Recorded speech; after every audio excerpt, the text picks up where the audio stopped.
Welcome students. ਅੱਜ ਅਸੀਂ ਕਰਾਂਗੇ topic 3 influence of heredity and environment ਦੇ MCQ। ਪਹਿਲਾ ਕੁਐਸਚਨ ਆ ਤੁਹਾਡਾ, ਕਿਹੜਾ ਨਿਯਮ ਸਪਸ਼ਟ ਕਰਦਾ ਹੈ ਕਿ ਜਿਸ ਤਰ੍ਹਾਂ ਦੇ ਮਾਪਿਓ ਹੋਣਗੇ ਉਸੇ ਤਰ੍ਹਾਂ ਦੇ ਬੱਚੇ ਹੋਣਗੇ?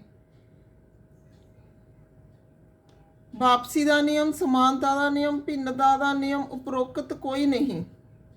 ਸਮਾਨਤਾ ਦਾ ਨਿਯਮ। ਦੂਜਾ ਕੁਐਸਚਨ ਆ ਸਾਡੇ ਕੋਲ, ਜੂਨ 2013 ਵਿੱਚ ਆਇਆ ਹੋਇਆ ਇਹ ਕੁਐਸਚਨ। ਇਹਨਾਂ ਵਿੱਚੋਂ ਕਿਹੜਾ ਬੁੱਧੀ ਤੇ ਵੰਸ਼ਾਨੁਗਤ ਪ੍ਰਭਾਵ ਦੇ ਇਕੱਠੇ ਸਬੂਤਾਂ ਨਾਲ ਮੇਲ ਨਹੀਂ ਖਾਂਦਾ? ਆਪਸ਼ਨ ਤੁਹਾਡੇ ਸਾਹਮਣੇ ਨੇ। ਪਹਿਲਾ ਹੈਗਾ ਮਨਜ਼ੂਰੀ ਲੈ ਕੇ ਦੂਜੀ ਬੋਲੀ ਦੀ ਪੜ੍ਹਾਈ, ਜੁੜਵਾ ਪੜ੍ਹਾਈ, ਉੱਪਰ ਨੂੰ ਵੱਧਦੀ ਪੜ੍ਹਾਈ, ਕਲੀਨਿਕਲ ਪੜ੍ਹਾਈ। ਤਾਂ ਇੱਥੇ ਆਨਸਰ ਸਾਡੇ ਕੋਲ ਕੀ ਆਊਗਾ? ਡੀ। ਵੰਸ਼ ਪਰੰਪਰਾ ਦਾ ਪ੍ਰਭਾਵ ਕਦੋਂ ਤੋਂ ਸ਼ੁਰੂ ਹੁੰਦਾ ਏ? ਸ਼ਿਸ਼ੂ ਕਾਲ ਤੋਂ, ਸਾਰੇ ਜਾਣਦੇ ਨੇ ਇਹ। ਚੌਥਾ ਹੈਗਾ ਅੰਦਰੂਨੀ ਵਾਤਾਵਰਣ ਤੋਂ ਕੀ ਭਾਵ ਹੈ? ਕਮਰੇ ਦਾ ਵਾਤਾਵਰਣ, ਸਕੂਲ ਦਾ ਵਾਤਾਵਰਣ, ਗੁਣਸੂਤਰਾਂ ਤੇ ਜੀਨਸ ਦਾ ਗਿਆਨ, ਘਰ ਦਾ ਵਾਤਾਵਰਣ। ਇੱਥੇ ਆਨਸਰ ਸਾਡੇ ਕੋਲ ਆਊਗਾ ਘਰ ਦਾ ਵਾਤਾਵਰਣ। ਅੱਗੇ ਕੁਐਸਚਨ ਆ, ਵੰਸ਼ ਪਰੰਪਰਾ ਤੇ ਵਾਤਾਵਰਣ ਦੀ ਸਿੱਖਿਆ ਸੰਬੰਧੀ ਵਾਤਾਵਰਣ ਵਿੱਚ ਕੀ ਸ਼ਾਮਲ ਹੈ? ਬੌਧਿਕ ਸਮਰੱਥਾ ਦਾ ਵਿਕਾਸ, ਉਚਿਤ ਵਾਤਾਵਰਣ ਦਾ ਨਿਰਮਾਣ, ਗੁਣਸੂਤਰਾਂ ਤੇ ਜੀਨਸ ਦਾ ਗਿਆਨ, ਉਪਰੋਕਤ ਸਾਰੇ। ਤਾਂ ਇਹ ਸਾਰੇ ਜਿਹੜੇ ਨੇ ਉਹ ਵੰਸ਼ ਪਰੰਪਰਾ ਤੇ ਵਾਤਾਵਰਣ ਦੀ ਸਿੱਖਿਆ ਸੰਬੰਧੀ ਗੱਲਾਂ ਨੇ। ਤਾਂ ਇਹ ਸਾਰੀਆਂ ਇਹਦੇ ਆਨਸਰ ਆਉਣਗੀਆਂ।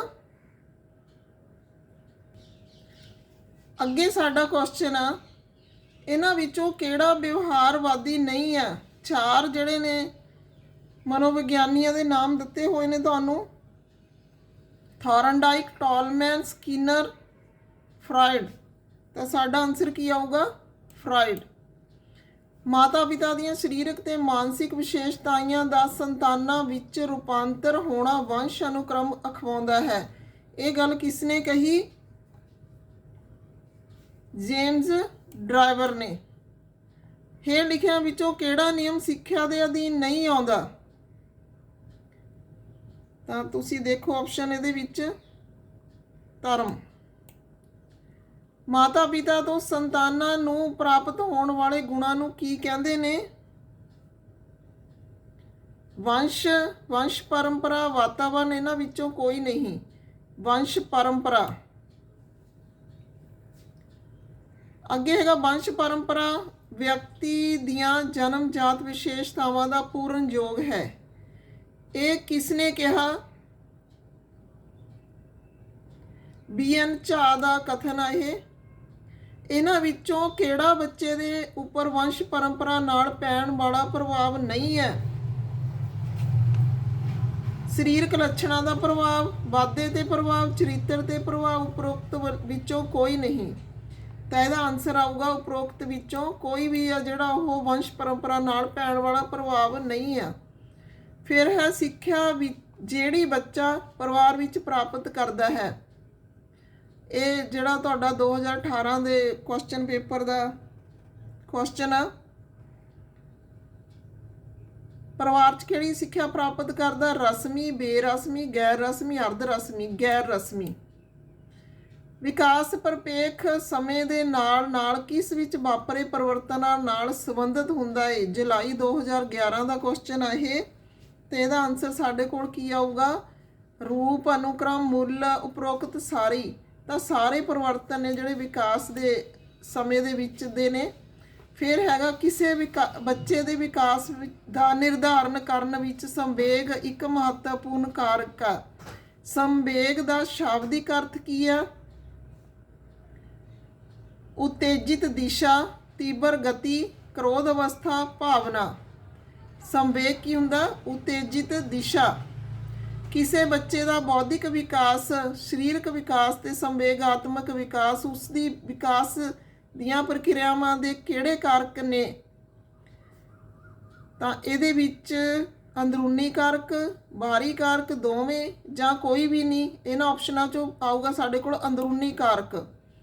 ਕਿਹੜੇ ਸਿਧਾਂਤ ਦੇ ਅਨੁਸਾਰ ਭਿੰਨ-ਭਿੰਨ ਵਿਅਕਤੀਆਂ ਵਿੱਚ ਵਿਕਾਸ ਦੀ ਗਤੀ ਵੀ ਵੱਖ-ਵੱਖ ਹੁੰਦੀ ਹੈ। ਵਿਕਾਸ ਦੀ ਗਤੀ ਦੇ ਸਿਧਾਂਤ 'ਚ ਆਊਗਾ ਇਹ ਬੱਚਾ ਉਪਜ 2013 ਦੇ ਦਸੰਬਰ ਦੇ ਪੇਪਰ 'ਚ ਆਇਆ ਹੋਇਆ ਇਹ ਬੱਚਾ ਉਪਜ ਪ੍ਰਕਿਰਤੀ ਅਤੇ ਪੋਸ਼ਣ ਦੀ। ਅੱਗੇ 18ਵਾਂ ਕੁਐਸਚਨ ਆ ਸਾਡੇ ਕੋਲ, ਇਹ ਵੀ ਫਰਵਰੀ 2018 ਦੇ ਕੁਐਸਚਨ ਪੇਪਰ 'ਚ ਆਇਆ ਹੋਇਆ ਹੈ। ਪ੍ਰਾਇਮਰੀ ਸਕੂਲ ਵਿਦਿਆਰਥੀ ਇਸ ਵਾਤਾਵਰਨ ਵਿੱਚ ਸਭ ਤੋਂ ਵੱਧ ਪ੍ਰਭਾਵਸ਼ਾਲੀ ਢੰਗ ਨਾਲ ਸਿੱਖਣਗੇ। ਤਾਂ 4 ਆਪਸ਼ਨ ਨੇ ਤੁਹਾਡੇ ਕੋਲ, ਧਿਆਨ ਨਾਲ ਪੜ੍ਹਨੇ ਨੇ। ਇਹਦਾ ਆਨਸਰ ਆਊਗਾ ਜਿੱਥੇ ਉਹਨਾਂ ਦੀਆਂ ਭਾਵਨਾਤਮਕ ਜ਼ਰੂਰਤਾਂ ਪੂਰੀਆਂ ਹੁੰਦੀਆਂ ਹਨ, ਉਹ ਮਹਿਸੂਸ ਕਰਦੇ ਹਨ ਕਿ ਉਹਨਾਂ ਦੀ ਵੈਲਿਊ ਹੈ। ਅੱਗੇ 19ਵਾਂ ਕੁਐਸਚਨ ਆ ਸਾਡੇ ਕੋਲ, ਕੁਐਸਚਨ ਪੜ੍ਹਨਾ ਹੈ ਧਿਆਨ ਨਾਲ ਤੁਸੀਂ। ਇਹ ਵੀ ਫਰਵਰੀ 2018 ਦੇ ਕੁਐਸਚਨ ਪੇਪਰ ਦਾ ਹਿੱਸਾ ਹੈ। ਤਾਂ ਇਹਦਾ ਆਨਸਰ ਸਾਡੇ ਕੋਲ ਆਊਗਾ A। 20ਵਾਂ ਕੁਐਸਚਨ ਆ ਸਾਡੇ ਕੋਲ, ਵੰਸ਼ ਆਪਣਾ ਕਿਸ ਅਵਸਥਾ ਵਿੱਚ ਪ੍ਰਭਾਵ ਦਿਖਾਉਂਦਾ ਹੈ? ਸ਼ਿਸ਼ੂ ਅਵਸਥਾ ਵਿੱਚ। ਇੱਕ ਵਿਕਾਸਸ਼ੀਲ ਕਲਾਸਰੂਮ ਸੈਟਅਪ ਵਿੱਚ ਅਧਿਆਪਕ ਸਿਖਲਾਈ ਨੂੰ ਇੱਕ ਅਜਿਹਾ ਵਾਤਾਵਰਨ ਪ੍ਰਦਾਨ ਕਰਕੇ ਵਧਾਉਂਦਾ ਹੈ ਜਿਹੜਾ 4 ਆਪਸ਼ਨ ਦਿੱਤੇ ਹੋਏ ਨੇ ਤੁਹਾਨੂੰ। 2018 ਦੇ ਫਰਵਰੀ ਦੇ ਪੇਪਰ ਦੇ ਵਿੱਚ ਇਹ ਕੁਐਸਚਨ ਆਇਆ ਹੋਇਆ। ਤਾਂ ਇਹਦਾ ਆਨਸਰ ਕੀ ਆਊਗਾ? ਖੋਜ ਨੂੰ ਪ੍ਰੋਤਸਾਹਨ ਦਿੰਦਾ ਹੈ। ਹੇਠ ਲਿਖਿਆਂ ਵਿੱਚੋਂ ਕਿਹੜਾ ਵਿਰਾਸਤ ਦਾ ਸਿਧਾਂਤ ਆ? ਵਾਪਸੀ ਦਾ, ਸਮਾਨਤਾ ਦਾ, ਵਿਭਿੰਨਤਾ ਦਾ ਜਾਂ ਉਪਰੋਕਤ ਸਾਰੇ? ਵਿਰਾਸਤ ਦੇ ਸਿਧਾਂਤ ਇਹ ਸਾਰੇ ਹੀ ਨੇ। ਸ਼ਖਸੀਅਤ ਕਿਹਨਾਂ ਦਾ ਮੇਲ ਆ? 4 ਆਪਸ਼ਨ ਤੁਹਾਨੂੰ ਦਿੱਤੇ ਹੋਏ ਨੇ, ਵੰਸ਼ ਦਾ, ਵਾਤਾਵਰਨ ਦਾ, ਸਮਾਜ ਦਾ, ਵੰਸ਼ ਤੇ ਵਾਤਾਵਰਨ ਦਾ। ਸ਼ਖਸੀਅਤ ਦੇ ਵਿੱਚ ਵੰਸ਼ ਤੇ ਵਾਤਾਵਰਨ ਦੋਵੇਂ ਭੂਮਿਕਾ ਨਿਭਾਉਂਦੇ ਨੇ, ਇਸ ਲਈ ਡੀ ਆਨਸਰ ਆਊਗਾ ਸਾਡਾ। 24ਵਾਂ ਕੁਐਸਚਨ ਆ, ਮਾਪਿਆਂ ਤੋਂ ਬੱਚਿਆਂ ਤੱਕ ਗੁਣਾਂ ਦਾ ਸੰਚਾਰ, ਇਸ ਨੂੰ ਕੀ ਆਖਦੇ ਨੇ? ਜੁਲਾਈ 2011 ਦੇ ਪੇਪਰ 'ਚ ਇਹ ਕੁਐਸਚਨ ਆਇਆ ਹੋਇਆ ਹੈ। ਤਾਂ ਮਾਪਿਆਂ ਤੋਂ ਬੱਚਿਆਂ ਤੱਕ ਗੁਣਾਂ ਦੇ ਸੰਚਾਰ ਨੂੰ ਕੀ ਕਹਿੰਦੇ ਨੇ? ਵਿਰਾਸਤ। ਸਮਾਨਤਾ ਦਾ ਨਿਯਮ ਕਿਸ ਤੇ ਆਧਾਰਿਤ ਆ? 4 ਆਪਸ਼ਨ ਦਿੱਤੇ ਹੋਏ ਨੇ ਤੁਹਾਨੂੰ, ਇਹਦੇ ਵਿੱਚ ਆਨਸਰ ਆਊਗਾ A। ਮਾਤਾ ਪਿਤਾ ਦੀ ਤਰ੍ਹਾਂ ਹੀ ਬੱਚੇ ਵਿਕਾਸ ਕਰਨਗੇ। ਘੱਟ ਬੁੱਧੀ ਵਾਲੇ ਮਾਪਿਆਂ ਦੀ ਸੰਤਾਨ ਘੱਟ ਬੁੱਧੀ ਵਾਲੀ, ਤੇਜ਼ ਬੁੱਧੀ ਵਾਲੇ ਮਾਪਿਆਂ ਦੀ ਸੰਤਾਨ ਤੇਜ਼ ਬੁੱਧੀ ਵਾਲੀ ਹੁੰਦੀ ਹੈ। ਕਿਸ ਦਾ ਕਥਨ? ਗੋਡਾਰਡ। ਵੰਸ਼ ਦੇ ਪ੍ਰਮੁੱਖ ਕਿੰਨੇ ਸਿਧਾਂਤ ਨੇ? 3। ਜੀਵਾਤਮਕਵਾਦ ਤੋਂ ਕੀ ਭਾਵ ਆ? ਦਸੰਬਰ 2013 ਦੇ ਜਿਹੜੇ ਕੁਐਸਚਨ ਪੇਪਰ ਦੇ ਵਿੱਚ ਇਹ ਆਇਆ ਹੋਇਆ ਕੁਐਸਚਨ। ਜੀਵਾਤਮਕਵਾਦ ਤੋਂ ਕੀ ਭਾਵ ਆ? ਬੇਜਾਨ ਵਸਤੂਆਂ ਵਿੱਚ ਆਤਮਾ ਦੀ ਹੋਂਦ ਨੂੰ ਮੰਨਣ ਵਾਲਾ। ਅੱਗੇ 29ਵਾਂ ਕੁਐਸਚਨ ਆ ਸਾਡੇ ਕੋਲ, ਬੱਚੇ ਦਾ ਰੰਗ ਰੂਪ ਕਿਸ ਤਰ੍ਹਾਂ ਨਿਯਮਿਤ ਹੁੰਦਾ ਹੈ?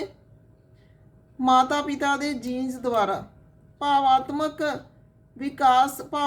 ਵਿਕਾਸ ਕਿਸ ਨਾਲ ਸੰਬੰਧ? ਸੰਵੇਗਾਂ ਨਾਲ। ਵੰਸ਼ ਕਰਮ ਦਾ ਨਿਰਧਾਰਕ ਪਿਤਾ ਤੇ ਮਾਤਾ ਪੱਖ ਵਿੱਚ ਕਿੰਨਾ ਹੁੰਦਾ ਹੈ? 50-50, 50-50। ਹੇਠ ਲਿਖੇ ਵਿੱਚੋਂ ਕਿਹੜਾ ਵੰਸ਼ ਅਨੁਕ੍ਰਮ ਦਾ ਪ੍ਰਭਾਵ ਨਹੀਂ ਹੈ? 4 ਆਪਸ਼ਨ ਤੁਹਾਨੂੰ ਦਿੱਤੇ ਹੋਏ ਨੇ। ਤਾਂ ਬੁੱਧੀ ਆ ਜਿਹੜੀ, ਉਹ ਵੰਸ਼ ਅਨੁਕ੍ਰਮ ਦਾ ਪ੍ਰਭਾਵ ਨਹੀਂ ਆ। ਮਾਸਟਰ ਗ੍ਰੰਥੀ ਕਿਸ ਗ੍ਰੰਥੀ ਨੂੰ ਕਿਹਾ ਜਾਂਦਾ ਹੈ? ਪਿਚੂਟਰੀ ਗ੍ਰੰਥੀ ਨੂੰ। ਸਮਾਨਤਾ ਦੇ ਨਿਯਮ ਅਨੁਸਾਰ ਕਿਸ ਵਰਗੀ ਹੁੰਦੀ ਹੈ ਉਹਨਾਂ ਦੀ ਸੰਤਾਨ? ਕਿਸ ਵਰਗੀ ਹੁੰਦੀ ਹੈ ਉਹਨਾਂ ਦੀ ਸੰਤਾਨ? ਮਾਤਾ ਪਿਤਾ ਵਰਗੀ। ਜਦੋਂ ਮਾਤਾ ਪਿਤਾ ਤੇ ਬੱਚੇ ਉਹਨਾਂ ਦੀ ਵਿਰੋਧੀ ਵਿਸ਼ੇਸ਼ਤਾਵਾਂ ਵਾਲੇ ਹੁੰਦੇ ਨੇ ਤਾਂ ਇਹ ਸਿਧਾਂਤ ਲਾਗੂ ਹੁੰਦਾ ਹੈ ਪ੍ਰਤੱਖ ਆਗਮਨ ਦਾ। ਮਨੁੱਖੀ ਵਿਕਾਸ ਕਿਹਨਾਂ 2 ਕਾਰਕਾਂ ਤੇ ਨਿਰਭਰ ਕਰਦਾ ਹੈ? ਜੈਵਿਕ ਤੇ ਸਮਾਜਿਕ। ਵੰਸ਼ ਦਾ ਬੁੱਧੀ ਦੇ ਪ੍ਰਭਾਵ ਦੇਖਣ ਲਈ ਸੈਨਿਕਾਂ ਦੇ ਵੰਸ਼ਜ ਦਾ ਅਧਿਐਨ ਕੀਤਾ। ਕਿਹਨੇ ਕੀਤਾ ਸੈਨਿਕਾਂ ਦੇ ਵੰਸ਼ਜ ਦਾ ਅਧਿਐਨ? ਗੋਡਾਰਡ ਨੇ। ਬੱਚਿਆਂ ਦੇ ਸੁਭਾਅ ਹੁੰਦਾ ਹੈ, ਕਿਸ ਤਰ੍ਹਾਂ ਦਾ ਹੁੰਦਾ ਬੱਚਿਆਂ ਦਾ ਸੁਭਾਅ? ਮਾਤਾ ਦੇ ਅਨੁਕੂਲ, ਪਿਤਾ ਦੇ ਅਨੁਕੂਲ, ਦੋਵਾਂ ਦੇ ਅਨੁਕੂਲ। ਤਾਂ ਦੋਵਾਂ ਦੇ ਅਨੁਕੂਲ ਹੁੰਦਾ ਏ। ਮਨੁੱਖ ਵਿੱਚ ਨਿੱਜੀ ਮਤਭੇਦਾਂ ਦੇ ਨਿਰਧਾਰਕ ਕਿਸ ਨਾਲ ਸੰਬੰਧਿਤ ਹਨ? ਵਿਰਾਸਤ ਤੇ ਵਾਤਾਵਰਣ ਵਿੱਚ ਅੰਤਰ ਕਿਰਿਆ ਨਾਲ ਸੰਬੰਧਿਤ ਨੇ। ਅਧਿਆਪਕ ਜਾਂ ਮਾਤਾ ਪਿਤਾ ਨੂੰ ਜਿਨ੍ਹਾਂ ਵਿਧੀਆਂ ਦਾ ਸਹਾਰਾ ਲੈਣਾ ਚਾਹੀਦਾ ਏ ਉਹ ਕਿਹੜੀ ਹੈ? ਯਤਨ ਦੁਆਰਾ, ਭੁੱਲ ਦੁਆਰਾ, ਅਨੁਕਰਨ ਦੁਆਰਾ, ਸਾਰੀਆਂ ਵਿਧੀਆਂ ਦੁਆਰਾ ਇਹਦਾ ਆਨਸਰ ਆਊਗਾ। ਵੰਸ਼ ਅਨੁਕਰਨ ਜਾਂ ਵੰਸ਼ ਕ੍ਰਮ ਵਿਕਾਸ ਦਾ ਸਿਧਾਂਤ ਕਿਹੜੇ ਤੱਥ ਤੇ ਨਿਰਭਰ ਕਰਦਾ ਏ? 4 ਆਪਸ਼ਨ ਨੇ ਤੁਹਾਡੇ ਸਾਹਮਣੇ।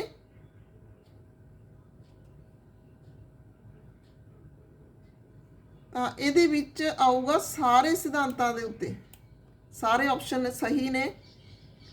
ਅੱਗੇ 42ਵਾਂ ਕੁਐਸਚਨ ਆ, ਮਾਨਸਿਕ ਵਿਕਾਸ ਦੇ ਲਈ ਅਧਿਆਪਕ ਦਾ ਕੰਮ ਹੈ ਬਾਲਕਾਂ ਨੂੰ ਸਿੱਖਣ ਦੇ ਪੂਰੇ ਮੌਕੇ ਦੇਣਾ, ਲੜਕੇ ਲੜਕੀਆਂ ਦੇ ਸਰੀਰਕ ਵਿਕਾਸ ਵੱਲ ਪੂਰਾ ਧਿਆਨ ਦੇਣਾ, ਵਿਅਕਤੀ ਭੇਦਾਂ ਦੀ ਤਰਫ ਧਿਆਨ ਦਿੰਦੇ ਹੋਏ ਉਹਨਾਂ ਨੂੰ ਸਮੁਚਿਤ ਵਾਤਾਵਰਣ ਦਾ ਬੰਦੋਬਸਤ ਕਰਨਾ। ਉਪਰੋਕਤ ਸਾਰੇ।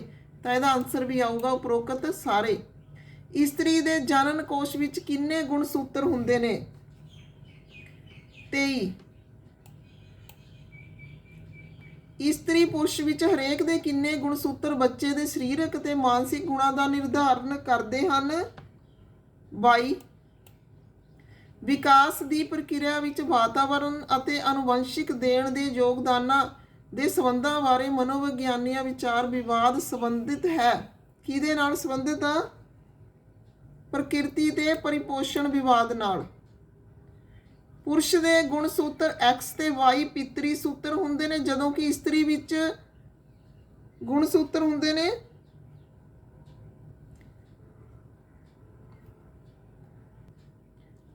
X। ਇਹ ਆਨਸਰ ਆਊਗਾ ਇਹਦਾ। ਵੰਸ਼ ਅਨੁਕ੍ਰਮ ਦਾ ਪ੍ਰਤੀਗਮਨ ਦਾ ਨਿਯਮ ਕੀ ਸਪਸ਼ਟ ਕਰਦਾ ਏ? ਇੱਥੇ 4 ਆਪਸ਼ਨ ਦਿੱਤੇ ਹੋਏ ਨੇ ਤੁਹਾਨੂੰ। ਤਾਂ ਇਹਦਾ ਅੰਤਰ B ਆਨਸਰ ਆਊਗਾ ਇਹਦਾ। 48ਵਾਂ ਕੁਐਸਚਨ ਆ, ਬੱਚੇ ਅੰਦਰ ਜੀਨਸ ਦੀ ਵਿਵਸਥਾ ਇਹਨਾਂ ਵਿੱਚੋਂ ਕਿਹੜੇ ਅਨੁਸਾਰ ਹੋ ਸਕਦੀ ਹੈ? ਤਾਂ ਇਹਦੇ ਵਿੱਚ 4 ਆਪਸ਼ਨ ਨੇ, ਚਾਰੇ ਸਹੀ ਨੇ, ਸਾਰਿਆਂ ਦੁਆਰਾ ਹੋ ਸਕਦੀ ਆ। ਅੱਗੇ ਕੁਐਸਚਨ ਆ, ਜਦ ਜਾਂ ਵੰਸ਼ ਅਨੁਕ੍ਰਮ ਸੰਬੰਧੀ ਨਿਯਮਾਂ ਵਿੱਚ ਕਿਹੜਾ ਸ਼ਾਮਲ ਹੈ? ਇਹਦੇ 4 ਆਪਸ਼ਨ ਦਿੱਤੇ ਹੋਏ ਨੇ ਤੁਹਾਨੂੰ। ਤਾਂ ਇਹਦੇ ਵਿੱਚ ਵੀ ਸਾਰੇ ਨਿਯਮ ਨੇ ਜਿਹੜੇ ਉਹ ਸ਼ਾਮਲ ਨੇ। ਬੁੱਧੀ ਦੇ ਵਾਤਾਵਰਣ ਦੇ ਪ੍ਰਭਾਵ ਦੇ ਅਧਿਐਨ ਕਰਨ ਲਈ ਹੇਠ ਲਿਖਿਆਂ ਵਿੱਚੋਂ ਕਿਹੜੀ ਵਿਧੀ ਕਾਰਗਰ ਨਹੀਂ ਹੈ? ਅਗਸਤ 2014 ਦੇ ਟੈਟ ਦੇ ਪੇਪਰ 'ਚ ਇਹ ਕੁਐਸਚਨ ਆਇਆ ਹੋਇਆ ਹੈ ਤੁਹਾਡਾ। ਮਨੋਵਿਗਿਆਨਕ ਅਧਿਐਨ। ਨਿੱਜੀ ਮਤਭੇਦ ਕਰਨ ਲਈ ਅਧਿਆਪਕ ਦੀ ਕੀ ਭੂਮਿਕਾ ਹੋਣੀ ਚਾਹੀਦੀ ਹੈ? 4 ਆਪਸ਼ਨ ਦਿੱਤੇ ਹੋਏ ਨੇ ਤੁਹਾਨੂੰ। ਤਾਂ ਇਹਦਾ ਆਨਸਰ ਆਊਗਾ A ਤੇ B ਦੋਵੇਂ ਸਹੀ ਨੇ। 52ਵਾਂ ਕੁਐਸਚਨ ਆ ਸਾਡੇ ਕੋਲ, 1920 ਵਿੱਚ ਭੇੜੀਏ ਦੁਆਰਾ ਪਾਲੇ ਗਏ 2 ਬੱਚਿਆਂ ਸੰਬੰਧੀ ਜਾਣਕਾਰੀ ਕਿਹੜੀ ਥਾਂ ਤੋਂ ਮਿਲੀ? ਅਸਾਮ ਤੋਂ। ਵੰਸ਼ ਪਰੰਪਰਾ ਕਿਸ ਨਾਲ ਸੰਬੰਧਿਤ ਹੈ?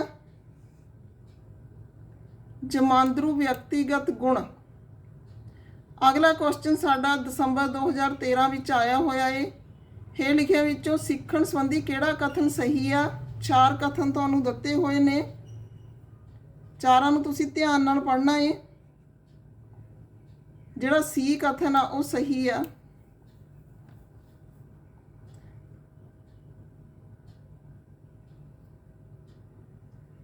ਅਗਲਾ ਕੁਐਸਚਨ ਆ ਸਾਡਾ, 2 ਜੁੜਵਾਂ ਬੱਚਿਆਂ ਨੂੰ ਵੱਖ-ਵੱਖ ਥਾਵਾਂ ਤੇ ਰੱਖਿਆ ਜਾਂਦਾ। ਇੱਕ ਥਾਂ ਤੇ ਧਰਮ ਸੰਸਕਾਰ ਦਾ ਵਾਤਾਵਰਨ ਹੈ, ਦੂਜੀ ਥਾਂ ਤੇ ਅੰਧ ਵਿਸ਼ਵਾਸ ਰੂੜੀਵਾਦ ਦਾ ਵਾਤਾਵਰਨ ਹੈ। ਬੱਚਿਆਂ ਦੇ ਵੱਡੇ ਹੋਣ ਤੇ ਉਹਨਾਂ ਦੇ ਵਿਚਾਰਾਂ ਉੱਪਰ ਪੈਣ ਵਾਲਾ ਵਾਤਾਵਰਨ ਕਾਰਕ ਕਿਹੜਾ ਹੋਵੇਗਾ? ਤਾਂ ਇਹਦੇ ਵਿੱਚ ਸੱਭਿਆਚਾਰਕ ਕਾਰਕ। ਵਾਤਾਵਰਨ ਕਾਰਕ ਹਨ ਜਿਹੜੇ ਆਉਂਦੇ ਨੇ, ਕਿੱਥੋਂ ਆਉਂਦੇ ਨੇ ਵਾਤਾਵਰਨ ਦੇ ਕਾਰਕ? ਵੰਸ਼ ਜੀਨਸ ਤੋਂ। ਇਸਤਰੀ ਦੇ ਗੁਣ ਸੂਤਰਾਂ ਦਾ ਕਿਹੜਾ ਗੁਣ ਬੱਚੇ ਦੇ ਲਿੰਗ ਨੂੰ ਨਿਰਧਾਰਤ ਕਰਦਾ ਹੈ? 23ਵਾਂ ਗੁਣ। ਇਹਨਾਂ ਵਿੱਚੋਂ ਕਿਹੜਾ ਸੰਰਚਨਾਤਮਕ ਪਹੁੰਚ ਵਿਧੀ ਦਾ ਇੱਕ ਲੱਛਣ ਹੈ? ਜੂਨ 13 ਦੇ ਟੈਟ ਦੇ ਕੁਐਸਚਨ ਪੇਪਰ 'ਚ ਆਇਆ ਹੋਇਆ ਇਹ।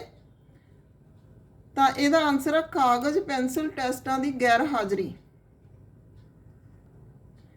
ਅੱਗੇ 59 ਕੁਐਸਚਨ ਆ ਸਾਡਾ। ਕਿਸ ਵਿਦਵਾਨ ਅਨੁਸਾਰ ਵਾਤਾਵਰਣ ਵਿੱਚੋਂ ਸਾਰੇ ਬਾਹਰਲੇ ਕਾਰਜ ਆ ਜਾਂਦੇ ਹਨ ਜਿਹੜੇ ਵਿਅਕਤੀਆਂ ਦੇ ਜੀਵਨ ਦੇ ਸ਼ੁਰੂ ਸਮੇਂ ਤੋਂ ਪ੍ਰਭਾਵਿਤ ਕਰਦੇ ਨੇ? ਇਹ ਕਿਸ ਨੇ ਕਿਹਾ ਏ? ਇਹ ਦੋਨਾਂ ਨੇ ਕਿਹਾ ਏ, ਵੁਡਵਰਥ ਤੇ ਮਾਰਕਸਵਿਸ। ਹਰੇਕ ਬੱਚਾ ਖੁਦ ਵਿੱਚ ਵਿਭਿੰਨ ਹੈ, ਇਸ ਕਥਨ ਦਾ ਪ੍ਰਮੁੱਖ ਕਾਰਨ ਤੁਸੀਂ ਕੀ ਮੰਨਦੇ ਹੋ? ਸਾਰੇ ਕਾਰਨ ਇਹਦੇ ਭੌਤਿਕ ਵਾਤਾਵਰਣ ਵੀ ਆ, ਵੰਸ਼ ਪਰੰਪਰਾ ਵੀ ਆ, ਸਮਾਜਿਕ ਵਾਤਾਵਰਣ ਵੀ ਆ। ਫਿਰ ਅੱਗੇ ਵਾਤਾਵਰਣ ਨਾਲ ਸੰਬੰਧਿਤ ਕਾਰਕ ਕਿਹੜੇ ਹਨ? ਵਾਤਾਵਰਣ ਨਾਲ ਸੰਬੰਧਕ ਕਿਹੜੇ ਕਾਰਕ ਨੇ? ਸਮਾਜਿਕ ਕਾਰਕ ਨੇ। ਪਿਤਾ ਪੁਰਖੀ ਗੁਣਾਂ ਦਾ ਟਰਾਂਸਫਾਰਮੇਸ਼ਨ ਸਿਧਾਂਤ ਕਿਹਨੇ ਦਿੱਤਾ ਹੈ? ਮੈਂਡਲ ਨੇ। ਡਾਊਨ ਸਿੰਡਰੋਮ ਕਿਸ ਦੀ ਵਜ੍ਹਾ ਨਾਲ ਹੁੰਦਾ ਹੈ? ਗੁਣ ਸੂਤਰਾਂ ਦੀ ਅਸੁਭਾਵਿਕਤਾ ਨਾਲ। ਇਹ ਪਿਛਲੇ ਸਾਲ ਦਾ ਕੁਐਸਚਨ ਆ 13 ਦਾ। ਅੱਗੇ ਕੁਐਸਚਨ ਆ ਮੱਛੀ ਦੀ ਚਮੜੀ ਦੀ ਉੱਪਰਲੀ ਸਤਹ ਦਾ ਕਾਲਾ ਰੰਗ, ਹੇਠਲੀ ਸਤਹ ਦਾ ਪੀਲਾ ਸਫੈਦ ਰੰਗ ਕਿਸ ਕਾਰਨ ਹੁੰਦਾ ਹੈ? ਕੁਐਸਚਨਾਂ ਦੇ 4 ਆਪਸ਼ਨ ਨੇ, ਇਹਦਾ ਸੀ ਆਨਸਰ ਆਊਗਾ। ਵਾਤਾਵਰਣ ਦੇ ਪ੍ਰਭਾਵ ਕਰਕੇ। ਮਨੁੱਖੀ ਬੁੱਧੀ ਨੂੰ ਪ੍ਰਭਾਵਿਤ ਕਰਨ ਵਾਲਾ ਸਭ ਤੋਂ ਵਧੇਰੇ ਮਹੱਤਵਪੂਰਨ ਪੱਖ ਕਿਹੜਾ ਹੈ? 2020 ਦੇ ਜਿਹੜਾ ਪੀਟੈਟ ਦਾ ਜਿਹੜਾ ਕੁਐਸਚਨ ਪੇਪਰ ਆ ਉਹਦੇ ਵਿੱਚ ਆਨਸਰ ਆਇਆ, ਕੁਐਸਚਨ ਆਇਆ ਹੋਇਆ ਇਹ। ਇਹਦਾ ਆਨਸਰ ਆਊਗਾ ਵਿਰਸਾ ਤੇ ਵਾਤਾਵਰਣ ਦੋਨੇ ਹੀ। ਨਿਮਨ ਦਰਜ ਵਿੱਚੋਂ ਕਿਹੜਾ ਪੱਖ ਬੱਚੇ ਦੇ ਵਿਕਾਸ ਨੂੰ ਪ੍ਰਭਾਵਿਤ ਨਹੀਂ ਕਰਦਾ? ਇਹ ਵੀ 2020 ਦੇ ਟੈਟ ਦੇ ਐਗਜ਼ਾਮ ਦੇ ਵਿੱਚ ਆਇਆ ਹੋਇਆ ਹੈ। ਸੀ ਆ ਜਿਹੜਾ ਪ੍ਰਾਪਤੀ। ਵੰਸ਼ ਦੀ ਇਕਾਈ ਹੈ ਜੀਵਾਣੂ। ਇਹ ਵੀ ਟੈਟ ਦੇ ਐਗਜ਼ਾਮ 'ਚ ਆਇਆ ਹੋਇਆ ਕੁਐਸਚਨ। ਤਾਂ ਅੱਜ ਦੀ ਵੀਡੀਓ ਦੇ ਵਿੱਚ ਇੰਨਾ ਹੀ। ਅੱਗੇ ਫਿਰ ਨੈਕਸਟ ਟੌਪਿਕ ਨਾਲ ਮਿਲਦੇ ਹਾਂ। Okay, thanks.